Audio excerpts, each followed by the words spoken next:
ನಮಸ್ತೆ ಸ್ನೇಹಿತರೆ, ಸೌಮ್ಯ ಕೇವ ಯೂಟ್ಯೂಬ್ ಚಾನಲ್ಗೆ ಸ್ವಾಗತ. ಸ್ನೇಹಿತರೆ, ನಾನಿವತ್ತು ಹೋಗ್ತಾ ಇದ್ದೀನಿ ಕಂಚಿಗೆ. ಬನ್ನಿ, ಕಂಚಿಯಲ್ಲಿ ಯಾವ್ಯಾವ ದೇವಸ್ಥಾನಗಳಿವೆ, ಹಾಗೆಯೇ ಕಂಚಿಗೆ ಹೇಗೆ ಹೋಗಬೇಕು ಅನ್ನೋದನ್ನು ನಾನು ಈ ವಿಡಿಯೋದಲ್ಲಿ ನಿಮಗೆ ಹೇಳ್ತೀನಿ. ಸ್ನೇಹಿತರೆ, ಅದಕ್ಕೂ ಮೊದಲು ನೀವೇನಾದರೂ ನನ್ನ ಚಾನಲ್ನ ಇದೇ ಫಸ್ಟ್ ಟೈಮ್ ನೋಡ್ತಾ ಇದ್ದರೆ ಪ್ಲೀಸ್ ಸಬ್ಸ್ಕ್ರೈಬ್ ಮಾಡ್ಕೊಳ್ಳಿ. ಹಾಗೆಯೇ ಈ ವಿಡಿಯೋಗೆ ಲೈಕ್ ಮಾಡಿ, ಶೇರ್ ಮಾಡಿ, ಈ ವಿಡಿಯೋನ ಕೊನೆಯವರೆಗೂ ನೋಡಿ.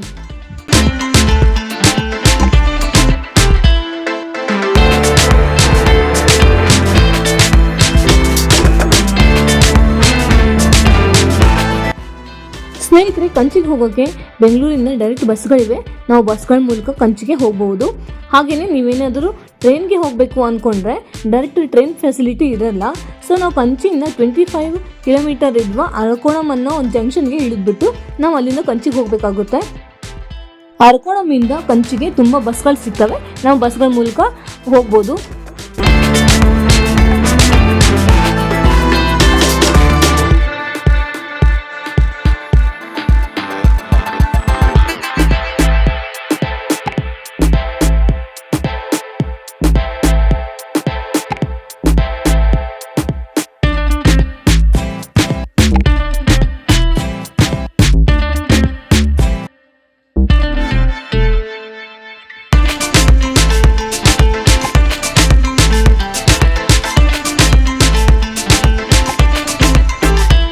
ಬನ್ನಿ ಸ್ನೇಹಿತರೆ, ಕಂಚಿಯ ಕಾಮಾಕ್ಷಿ ದೇವಿಯ ದೇವಸ್ಥಾನಕ್ಕೆ ಹೋಗೋಣ.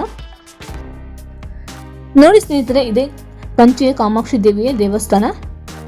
ಸ್ನೇಹಿತರೆ, ಕ್ರಿಸ್ತ ಶಕ 6ನೇ ಶತಮಾನದಲ್ಲಿ ಪಲ್ಲವರ ರಾಜಧಾನಿಯಾಗಿತ್ತು ಈ ಕಂಚಿ. ಇದನ್ನ ಕಾಂಚೀಪುರಂ ಅಂತ ಕೂಡ ಕರೀತಾರೆ.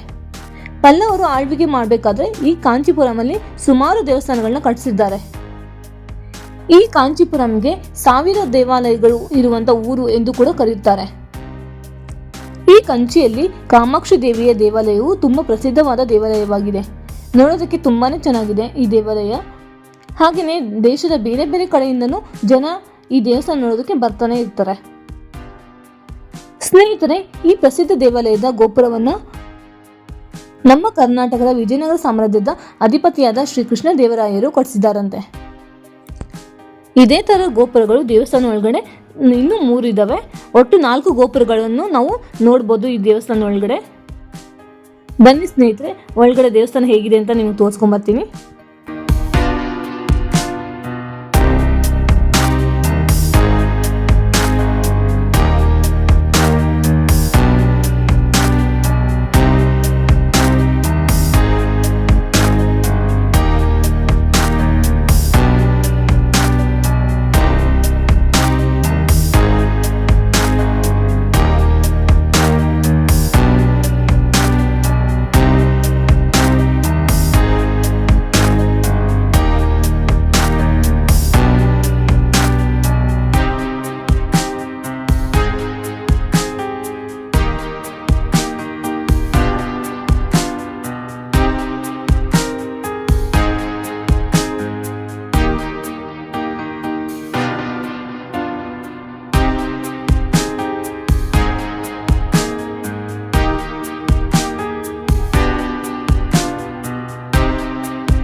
ಸ್ನೇಹಿತರೆ, ಈ ದೇವಿಯ ಬಗ್ಗೆ ಹೇಳೋದಾದ್ರೆ, ದಕ್ಷ ರಾಜನ ಮಗಳಾದ ದ್ರಾಕ್ಷಾಯಿಣಿಯು ತನ್ನ ಪತಿಯಾದ ಶಿವನಿಗೆ ತನ್ನ ತಂದೆ ದಕ್ಷ ಮಹಾರಾಜನು ಮಾಡಿದ ಅವಮಾನವನ್ನು ಸಹಿಸಲಾಗದೆ ಅಗ್ನಿಗುಣದಲ್ಲಿ ಹಾರಿ ತನ್ನ ಪ್ರಾಣವನ್ನು ತ್ಯಾಗ ಮಾಡ್ತಾಳೆ.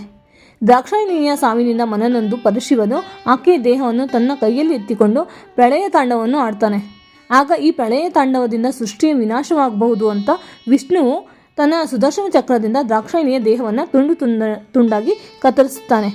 ಆಕೆಯ ದೇಹದ ವಿವಿಧ ಭಾಗಗಳು ಭಾರತದ 18 ಪ್ರದೇಶಗಳು ಬೀಳ್ತವೆ. ಆ ಪ್ರದೇಶಗಳನ್ನು ಅಷ್ಟದಶ ಶಕ್ತಿ ಪೀಠಗಳೆಂದು ಕರೆಯುತ್ತಾರೆ.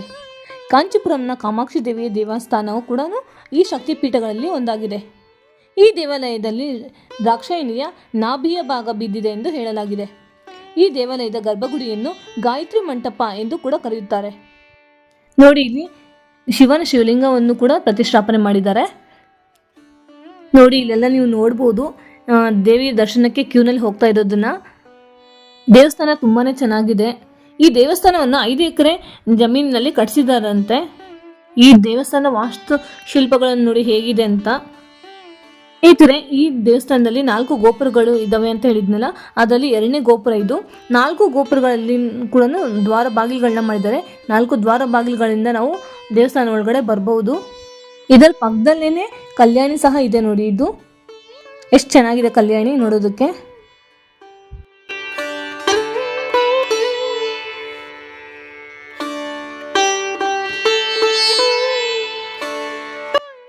ಸ್ನೇಹಿತರೆ, ಕಾಮಾಕ್ಷಿ ಪದದ ಅರ್ಥ ಬಂದ್ಬಿಟ್ಟು ಕಾ ಎಂದರೆ ಸರಸ್ವತಿ, ಮಾ ಎಂದರೆ ಲಕ್ಷ್ಮಿ, ಅಕ್ಷಿ ಎಂದರೆ ಕಣ್ಣು ಎಂದರ್ಥ.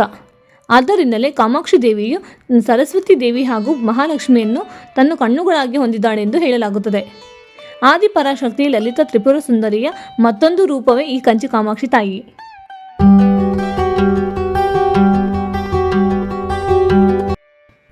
ಸ್ನೇಹಿತರೆ, ಇದು ಮಹಾವಿಷ್ಣುವಿನ ದೇವಸ್ಥಾನ. ಇಲ್ಲಿ ಮಹಾವಿಷ್ಣುವಿನ ಮೂರ್ತಿಯನ್ನು ಪ್ರತಿಷ್ಠಾಪನೆ ಮಾಡಿದ್ದಾರೆ. ಸ್ನೇಹಿತರೆ, ಅಯೋಧ್ಯೆಯ ಸೂರ್ಯವಂಶದ ರಾಜನಾದ ದಶರಥ ಮಹಾರಾಜನು ಇಲ್ಲಿ ಪುತ್ರ ಕಾಮೇಷ್ಟಿ ಯಾಗವನ್ನು ಮಾಡಿದರಂತೆ. ಅದರಿಂದಲೇ ದಶರಥ ಮಹಾರಾಜನಿಗೆ 4 ಜನ ಗಂಡು ಮಕ್ಕಳು ಜನಿಸಿದರು ಎಂದು ಹೇಳಲಾಗುತ್ತದೆ. ಸ್ನೇಹಿತರೆ, ಈ ದೇವಸ್ಥಾನವು ಅಷ್ಟಭುಜ ದುರ್ಗಾದೇವಿ ದೇವಸ್ಥಾನವಾಗಿದೆ. ಈ ದೇವಸ್ಥಾನದಿಂದ ಮುಂದೆ ಬಂದರೆ 3ನೇ ಗೋಪುರ ಸಿಗುತ್ತೆ ನಮಗೆ ನೋಡೋದಕ್ಕೆ. ನಾವು 4 ದಿಕ್ಕಿನಲ್ಲೂ 4 ಗೋಪುರಗಳನ್ನ ನೋಡಬಹುದು. ಪೂರ್ವ, ಪಶ್ಚಿಮ, ಉತ್ತರ, ದಕ್ಷಿಣ 4 ದಿಕ್ಕಿಗೂ 4 ಗೋಪುರಗಳನ್ನ ನಿರ್ಮಾಣ ಮಾಡಿದ್ದಾರೆ. ಇಲ್ಲಿ 4 ದ್ವಾರಗಳ ಮೂಲಕ ನಾವು ದೇವಸ್ಥಾನ ಒಳಗಡೆ ಬರಬಹುದು.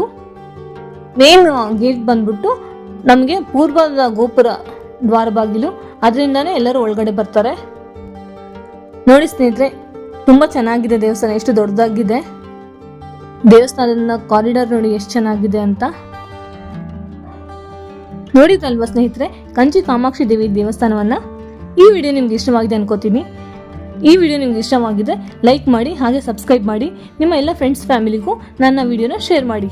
ಮತ್ತೆ ಮುಂದಿನ ವಿಡಿಯೋದಲ್ಲಿ ಸಿಗೋಣ. Thank you for watching.